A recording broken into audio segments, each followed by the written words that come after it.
So uh, I'll start where I left in the last lecture. So I was stressing the last time how the idea of what is right and what is wrong in pure, when we interpret it pure in terms of legalistic or literal terms, the mystics have their own interpretation, or they have their own ways of of um, realizing or living what is right and wrong, which may not necessarily, or which may sometimes conflict the definition of right and wrong in strict legalistic, or what I should say, terms, or strict terms of the way traditionalists have interpreted Quran and traditions. So what is required? So for them, what is required is a pure heart. How we so what is required is that you become intoxicated by the idea of that love of that infinite, of creator, of the all embodying ultimate reality. So whose love will ultimately has the power of salvation for the seeker, for the lover, and that is the antidote for the in the case of mystics. In the case of mystics, to really uh, to to antidote for all cures for all ills, whether they are of heart or they are of world. So that intoxication, so what Ishmael has done in his book, she has quoted Nathan Sodelberg's well-known study of spiritual state of German mystics, where she says would call Gottesfille being filled with God. Intoxication involves a loss of personal identity. The soul is completely filled with spiritual power, and the boundaries of legal prescriptions are no longer observed. And the imagery of praising intoxication, that has continued into centuries. In our century, Ayatollah Khomeini's small collection of Persian verse bears the surprising title Sabu-i-Ishq, the picture of love. So the lovers of God are beyond. So, but how they would, in terms of words, how would they capture that ultimate reality? So the infinitude, the boundlessness of that ultimate is captured like this: that the lovers of God are beyond beginningless eternity and endless eternity. There where no place is, all submerged in the divine beloved. So the infinitude is the the feelings of love for that infinitude who is between two eternities is justified, not in the rational way, but in a poetic sense.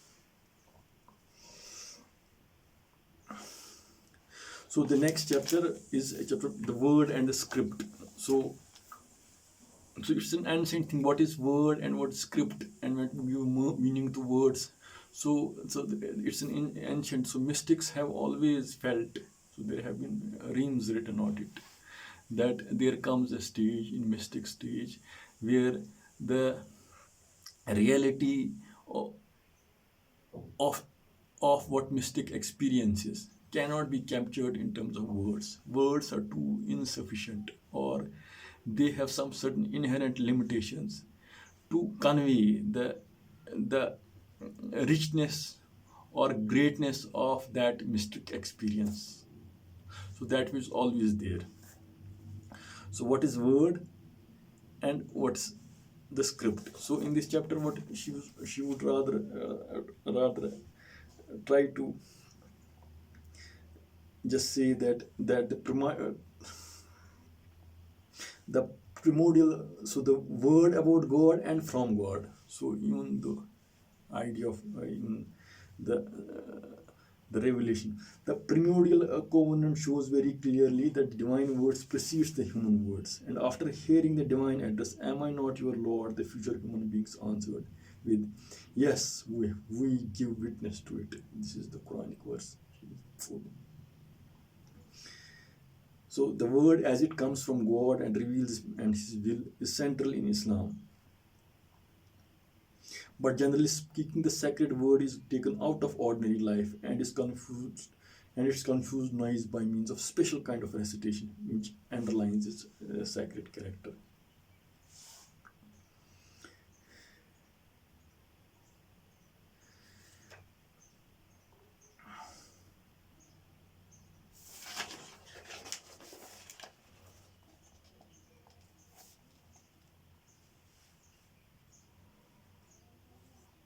So even when you have a study of Islam, the early, so the idea of Quran, there is famous something called Ijaz Quran.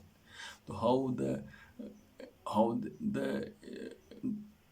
how Quran was challenging to the pre-Arabic classical Arabic literature, poetry and with poetry, which was very, the coming of Quran was a challenge, because a lot of poets even said when Quran has come, so what, we need not to say anything. Such was the beauty, the literal exquisiteness of the verses of Quran, which is in a tradition called the Ijaz Quran, which she has also discussed. So, but now here the point comes, which she later also discusses, the language of Arabic. It is a precondition to really understand, because if God has chosen Arabic as a language to communicate with His people, so is language important? Normally, language is the dress of thought. So, what you want to convey, that something is a message, or that with that divine. So, what you are going to convey, is that language also, is that medium also important? Is the medium also as important as the message? Or can the message be somehow message be understood, or or its meanings be layered, meanings be appreciated or comprehended without necessarily taking the medium that seriously? So here people have disagreed. People who believe in even people who believe in classic Arabic or literature, they would rather have this some other opinion. But here, what Shumail has said, that that that in, for example, in she quotes in Pashto, Pir Rashwan expressed the conviction that God understands every language, provided it is the language of the heart, and his work is the first classic in his mother tongue. For as Rumi had told much earlier, God prefers the seemingly stupid babbling of a loving shepherd to theological high faulting.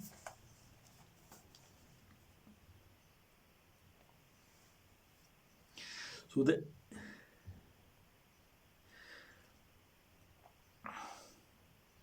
so the what she wants to say is, so message is more important. Your what you want, that union. So it's the she's seconding this view. So she is saying the activities of wandering preachers and Sufis probably also account for spread of Islamic themes not only in Muslim majority areas such as Kashmir and Gujarat and their respective languages, but also in Tamil, Telugu, Malayalam, not forgetting some later Malay and Indonesian.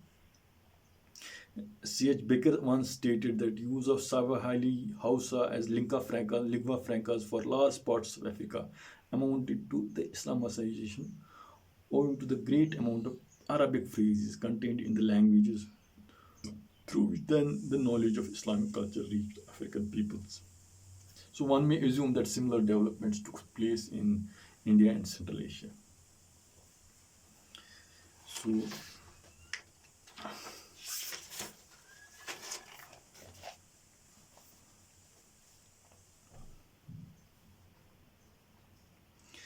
so, so, so now I'm going to come to uh,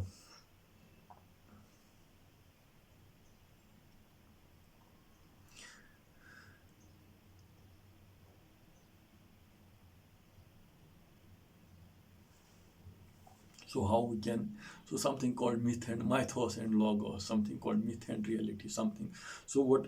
So human beings have always tried to understand the world, its creation, its why and now, and the expressions of the search for more than sheer historical knowledge is myth, which contains or rather is thought to contain answers to such questions.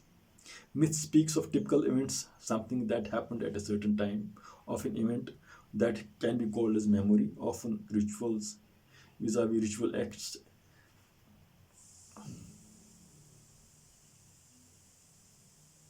So Islam in its essence a religion but with little mythological material.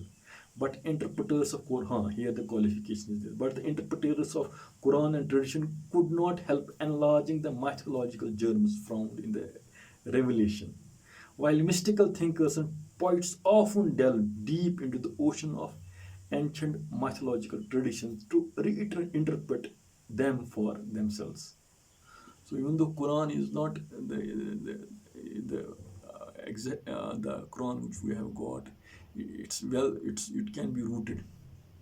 It doesn't it doesn't it doesn't what I should say claim its claim is not being mythological. So it's based on something which has happened or which is factual. But the later traditions, the way traditions have, so there has been a lot of mythological material or the interpreters of Quran and Revelation. So they wanted to for their own sins. So they often delve deep into an ocean of ancient mythological traditions to reinterpret it for themselves. For example, the clear and simple statement God needs only to say kun, be, to be something and it becomes. So the way creation comes.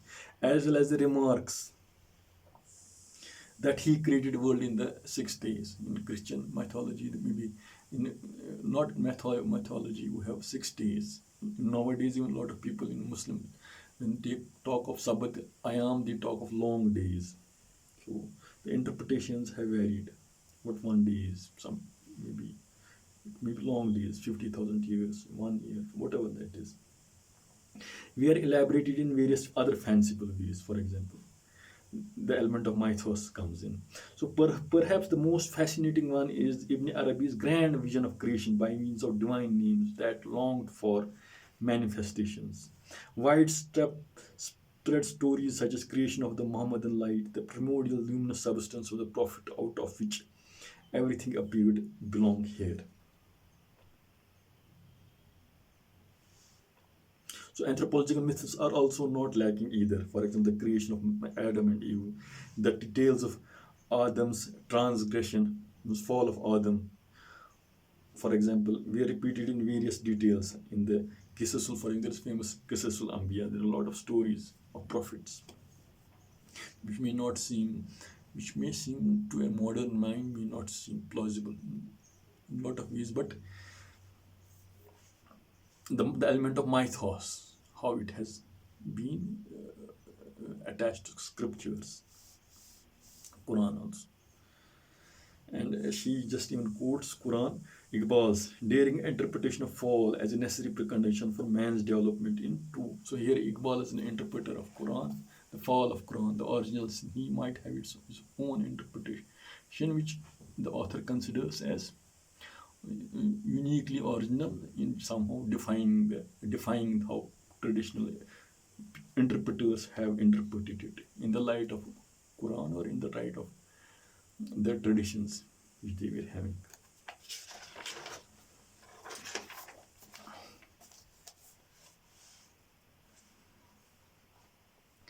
For example, in the similarly way, since Annemarie Schimmel, not only she has a mystical leaning, she also has a poetical and literary aspects by which she understands Islam.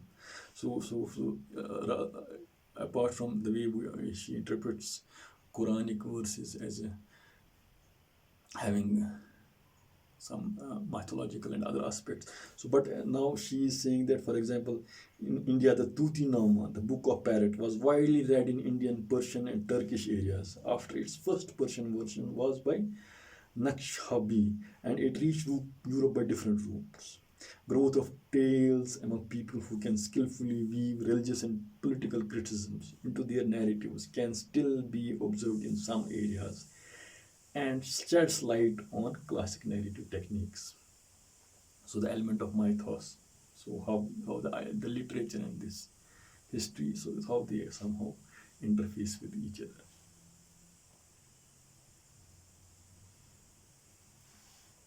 And for example, the saga, the fairy tale, the legends, and poetry are part of the tradition in which educated and less, that's the thing, in which the educated and less educated people participate.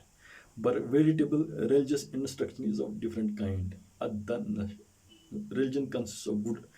Adinu nasiha. Religion consists of good advice. The noblest science after the study of Quran, namely the study of Hadith. So that's it. So here I'll emphasize the educated and the less educated. So the mysticism, so you have to be pure by heart. So that's more important. So education is not the formal education in the sense. You have to be open, your heart should be open to that, to seek that ultimate reality. Mystic tradition.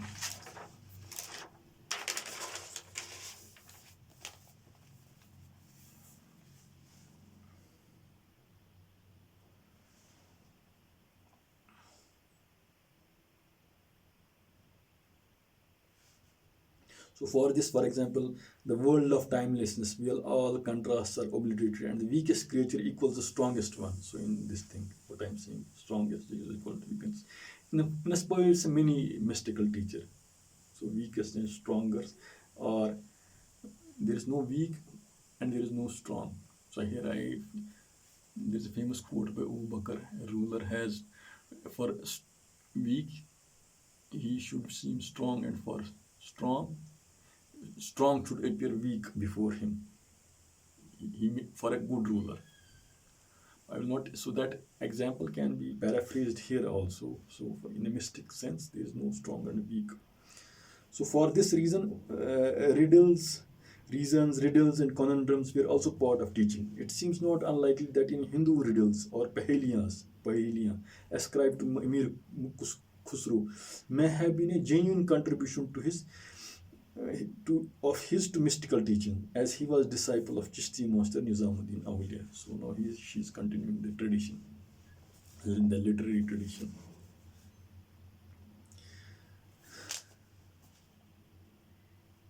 So in that literary tradition, not only these are there, so she is also, so there are people like poetical works of Sanai, Attar, Rumi.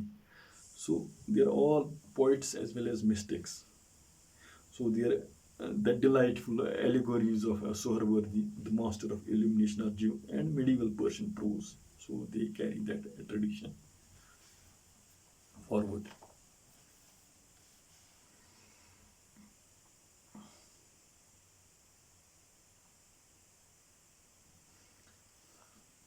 So now here comes the very important thing, what we call ilm. Ilm means knowledge. So the prophetic saying is that seeking ilm is a religious duty, and it's far more famous for seek knowledge even in China, triggered of much investigation into various aspects of knowledge. But here she quotes, one should also not forget that Prophet said ilman nafia. One should one should not forget the real meaning of ilm was knowledge meant not for practical for life, for the world to come. Hadith of the Prophet says, I seek refuge by God from an ilm that has no use, ilm nafiya, yes. That is knowledge which may enable its owner to find good job in modern study society, but does not help to fulfill his religious duties, which as the believer hopes will lead him into a peaceful and happy death and blessed life in paradise.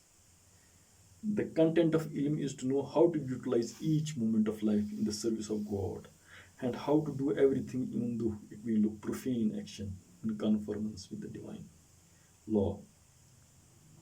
The interpretation of ilm has cut off some of the most pious segments of Muslim. So now she is saying the ilm, the only the religious ilm. So ilm has it to be interpreted this way or not. For example, a lot of people may disagree. Ilm means knowing. So our categorification of ulemas or thinkers of ilm dunya and ilm akhirah. Some people may not want that categorification because ilm is anything which makes us you. One definition of ilm is that any conscious activity which makes you closer to the Creator or Allah is ilm, whether worldly or so. So in that sense, where will the modern science, philosophy, and other things, where will they fit in technology or in working for the living?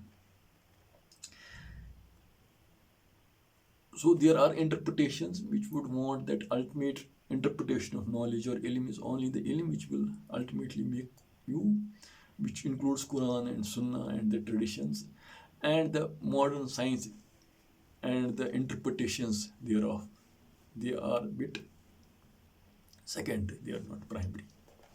But here Annemarie SUHAIL would want us that but that that it shows the difficulty which many Muslims from traditional families have to overcome. For example, this definition of ilm, categorization of ilm dunya and ilm akhirah.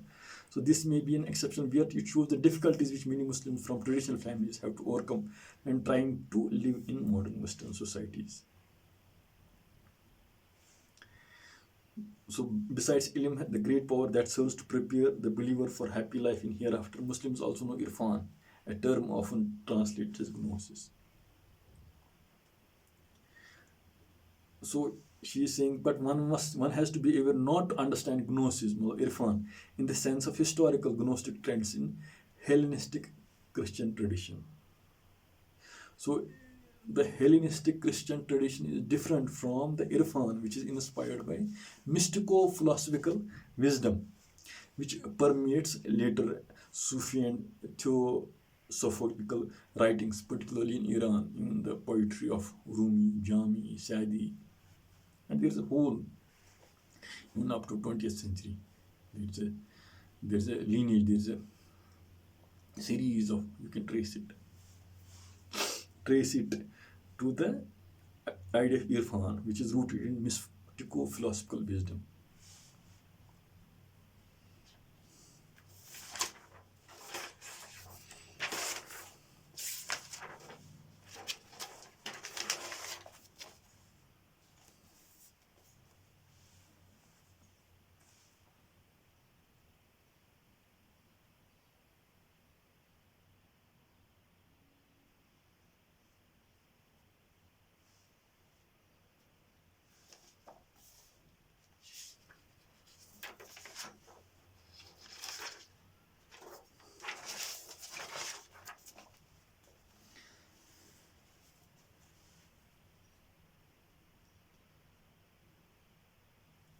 So now I'm just skipping a lot of details, interesting details. Since it's a heavy book, so I'm just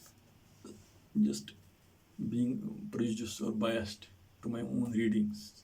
So anybody interested reader who can read the whole. So the topics which I find interesting in this book, I'm just going through those sentences or paragraphs or whatever I find interesting. So it's a biased study of this book, be as it may be. So why are humans to bear heavy burden of obedience while so now the topic has been shifted from so who is to receive that wisdom.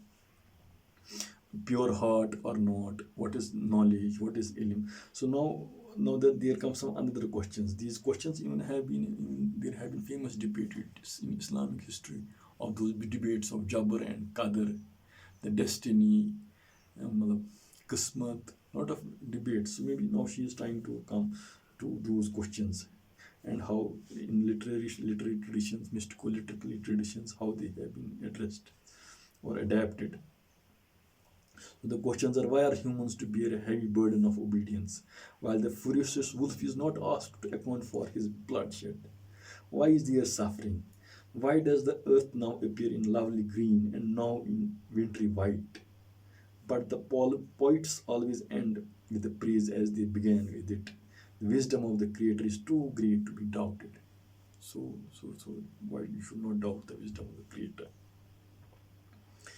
So there's a particular verse in Quran. For example, in everything there is hikmah, wisdom, and therefore when Muslim is afflicted with disaster or faces some sad events like loss of friends or illness and is asked how he fears, she may probably answer with that famous Quranic verse: Alhamdulillah ala kulli hal. Praise be God in every state or for everything.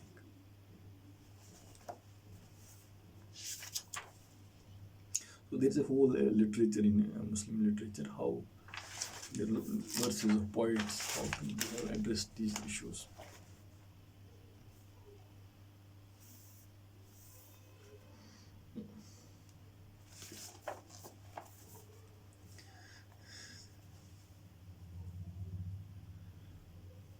So now I'm coming to which I was earlier also saying, that the paradox found in many religious traditions and in certainly in Islam, that mystics who were so well aware of the necessity and central role of silence wrote most verbose books and prayers to explain that they could not possibly express their thoughts. So this is what I was saying, that in mystic tradition, so the mystic, the richness of or the enormity of that experience is so much that why should you even communicate? Words are the very idea of communicating something which is more profound cannot be even translated or captured in the form of words. So it's a caricature of poor imagery. So why should even you attempt, if you are a true mystic in that sense of trying to communicate that incommunicable in those words which are incapable of conveying that experience. For example, in the widest sense, what mysticism is, it's like in widest sense, it's defined as a consciousness of one reality, be it called wisdom, light, love, or nothing. So how can that be communicated? That ultimate, that's something.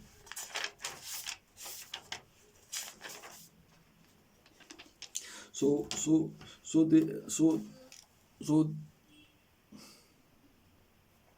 they are here in unison and representatives of the theological silence of apophatic theology, whose roots go back to Western traditions, to Dionysian pseudo Areopagita, whose theology has influenced Christian and Islamic mysticism over centuries. So what is she saying?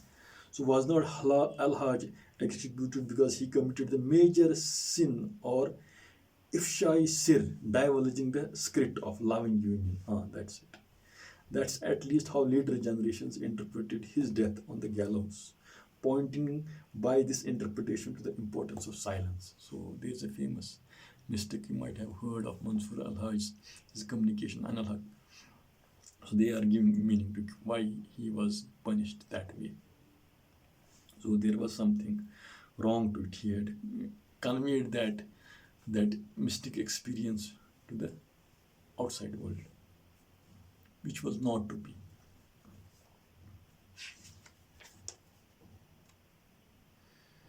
For example, now the mystery of last letters, mystery of these words, has even inspired many Muslim thinkers. For example, most of them would agree, like Jafar ibn Sadiq, the sixth Shia Imam, who says that In the first place, a thought surged in God, an intention, a will.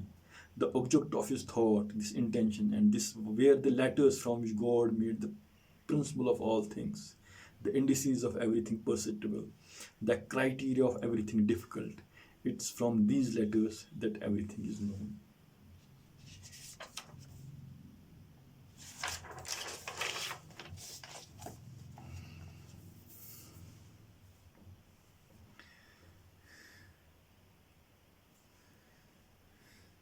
So, to the Muslim who uses a script different from Arabic, such as Bengali, the very sight of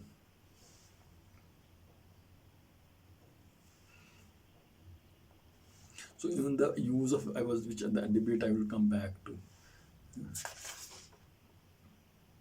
So I'll, before I'm coming back, so I'll just say Hadith, according to which man's heart is between two God's fingers, was poetically interpreted as meaning that human heart resembles pen in God's hand, with the Creator writes whatever is necessary on the vast tablet of creation.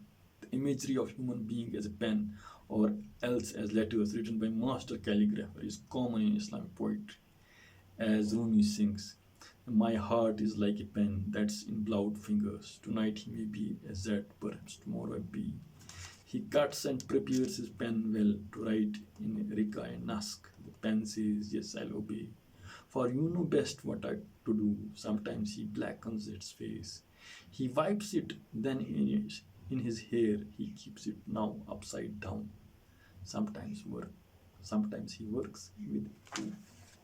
These are beautiful verses. Maybe in the original language they might be more, because once you translate those verses, something precious is irretrievably lost. So, but whatever that is, so we have to enjoy it.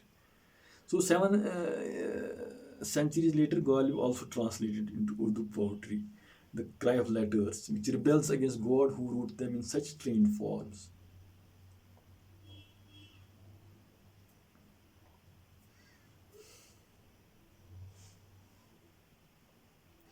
Even I'm coming back to the debate of the use of Arabic as a language, as a script. Is it more important or not? So even he quotes that during the time the Bengal was still part of Pakistan, a movement called Huruful Quran, the letters of the Quran, gained momentum. Muslims wanted to write Bengali in Arabic letters to show their loyalty to Islamic heritage, and difference of the script doubtless contributed to the breakup of Pakistan in 1917. So the internal debate within Muslim world, the language, how Arabic as a language, as a script, and the script, because there is something very important message is there, Quran. So the hegemony, not hegemony, I'll not use the word hegemony, the dominance or the eminence is a better word, should use of Arabic as a language. Even in Ataturk's Turkey, so when Arabic writing is not ideally suited to Turkish grammar and they wanted to replace it.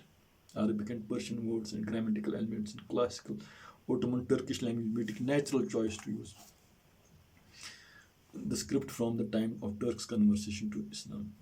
So there have been movements also, various movements in Zia Gold Cup. So, but beneath, in Muslim countries, so the debate is there. But most of the so in this thing has been in think of Quranic letters. Barakah, one should be careful not to spoil any page of the Quran. Huh? That's it. Now even the script is not only important, the words are also important. They are sacred. Ayat from the Holy Quran and Hadith have been printed for tabligh in foreign.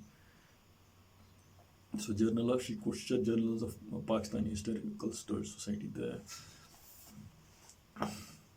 Even this debate of, for example, she says the sacred ayat from Holy Quran and Ahadith has been printed for tabligh and for increase of your knowledge. It's your duty to ensure their sanctity. But this debate has been also previously in medieval ages also. There was a famous debate of between Mu'tazilites and traditionalists. Mu'tazilites jealously insisting upon God's unity and would not allow anything to be eternally coexistent with Him. The Quran they held was primarily divine message, and it was created and not as Ibn Hanbal and majority of believers. fixated. The createdness and uncreatedness of a God. So that debate.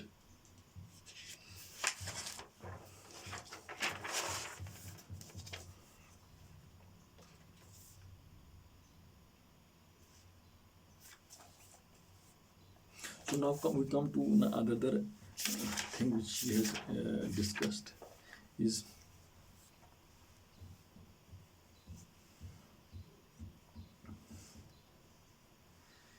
is rationalizing the attempts at explaining Quran became more important towards the end of 19th century.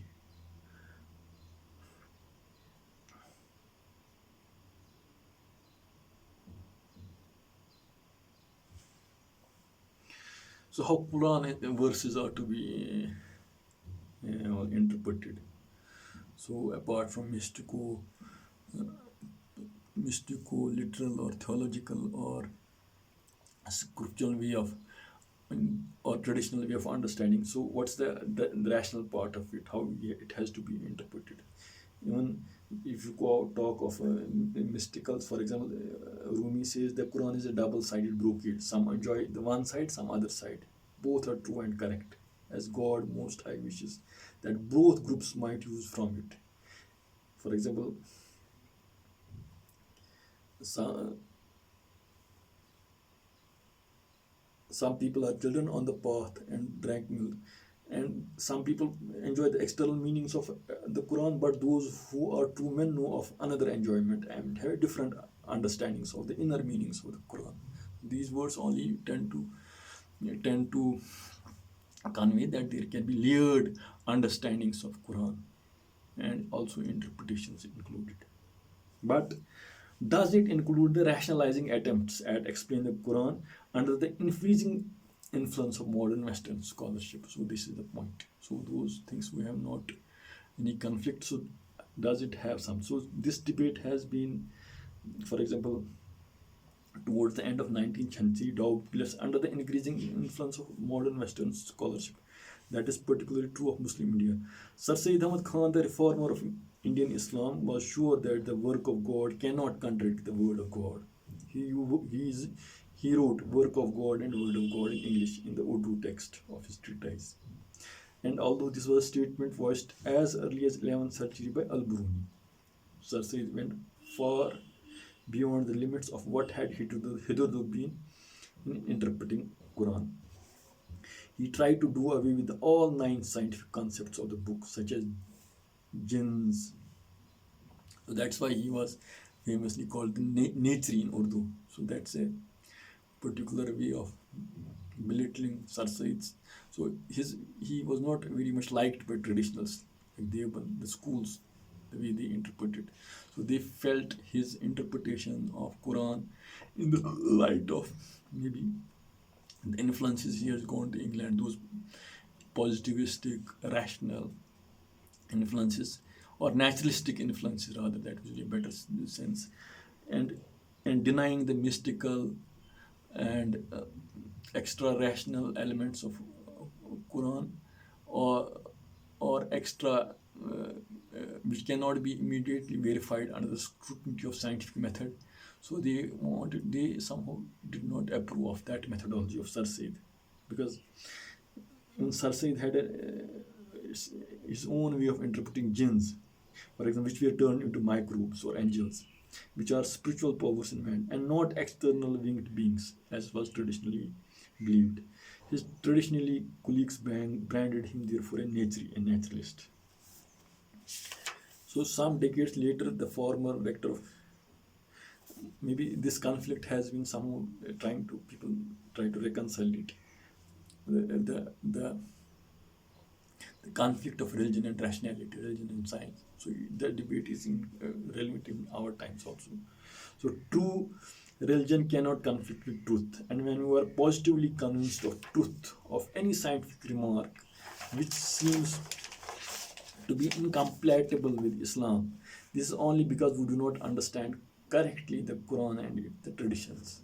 So in our religion, we possess a universal teaching which declares that when an apodictic truth contradicts a revealed text, we have to interpret the text allegorically.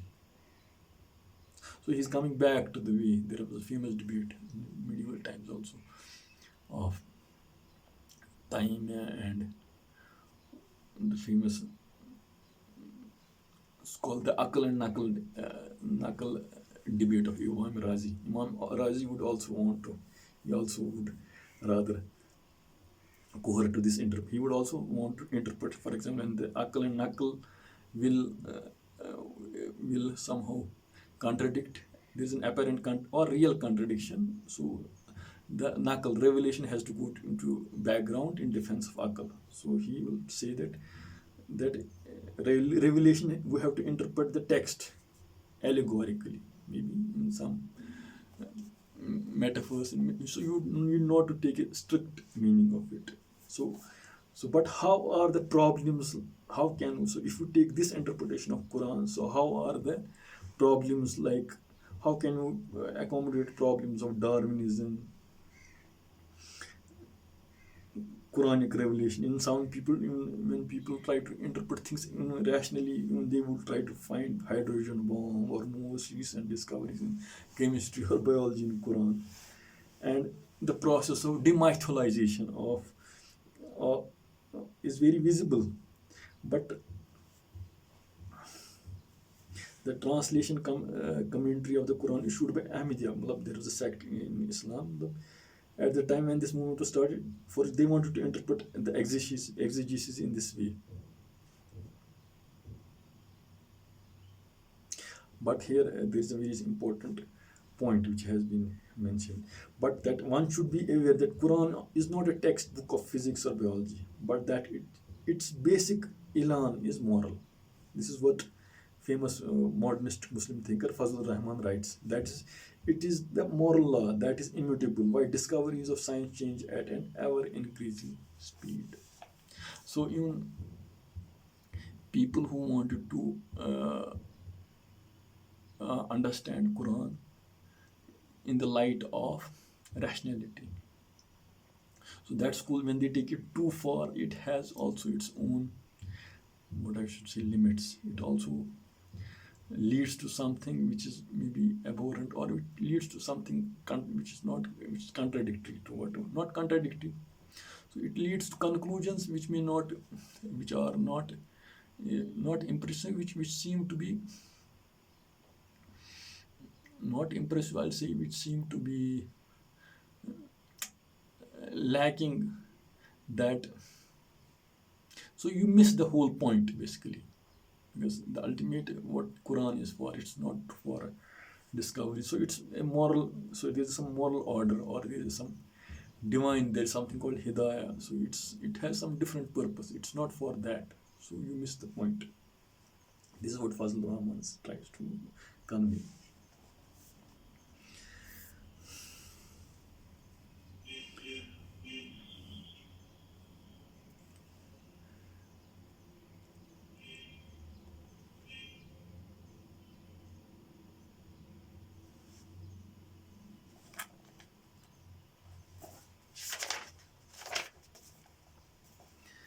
So the sacramental quality of Quran also accounts for the rule that basically no translation of the Quran is permissible or possible, not only because of linguistic superiority, ijaz, but also because the meaning may be colored by the personal approach or predilection of the translator, even if he gives only, as Muslims say carefully, the meaning of the glorious Quran. So now I come back to the words of Quran, even if they are the words of God, they cannot be really translated.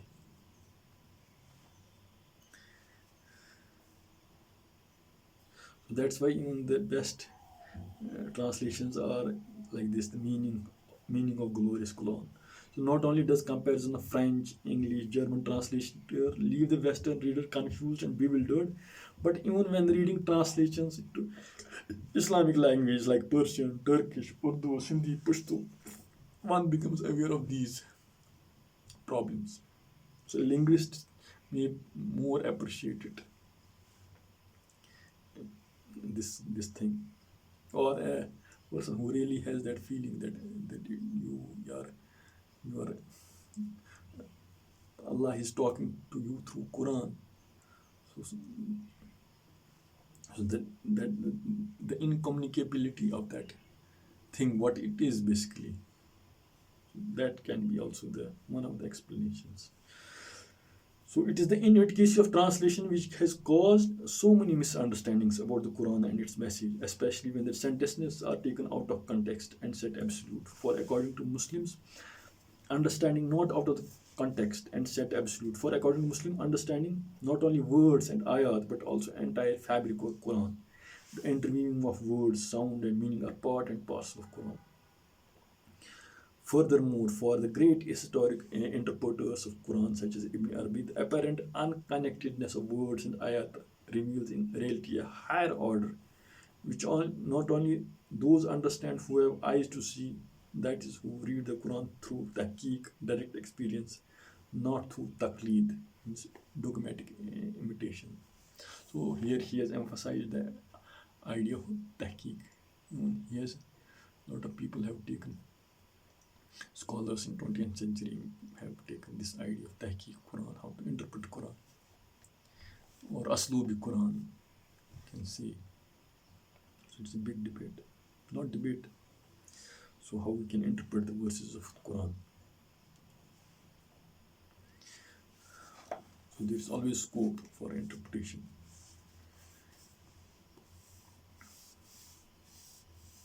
Now, apart from Quran, now we'll come to the existence of God. So in the scriptures, for example, it's not only the what she says that besides the canonical unerring scripture, one also finds considerable number of secondary literary works in Islamic world. A special group is so-called Hadith Qudsiya, divine words revealed outside the Quran. So the genre becomes wide. So Sufis are taking them very seriously, and the earliest sources are not specifically related to. For example, there is a famous divine saying which says that God, I was a hidden God, kuntu kanza makhfin. God, I was a hidden treasure and wanted to be known. Therefore, I created the world. So this I will just discuss later very much. So there have bin people who are in Quran, Hadith. The collection of Hadith has been after the death of Prophet 250 years, Bukhari, Muslim. So there's a tradition of Isnad, collecting the narrations.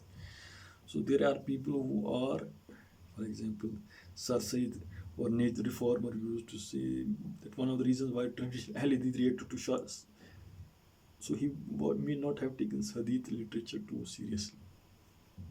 Or for example, in modern times, Ghulam Ahmad Parvez in Pakistan maybe said Hadiths are not that, the veracity of Hadith is not that relevant for guidance.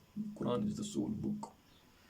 For example, but Parvez compared, Fazlur Rahman tried another way. His concept of living Sunnah taught Muslims not to imitate mechanically the words of tradition, but rather to keep the spirit of the Sunnah, the knowledge of how first generation of Muslims understood and interpreted the way in which Prophet acted, and should enable modern Muslims to interpret the Sunnah according to the exigencies of their own time. So these are modern interpretations, but maybe traditionalists would not necessarily want to cohere to.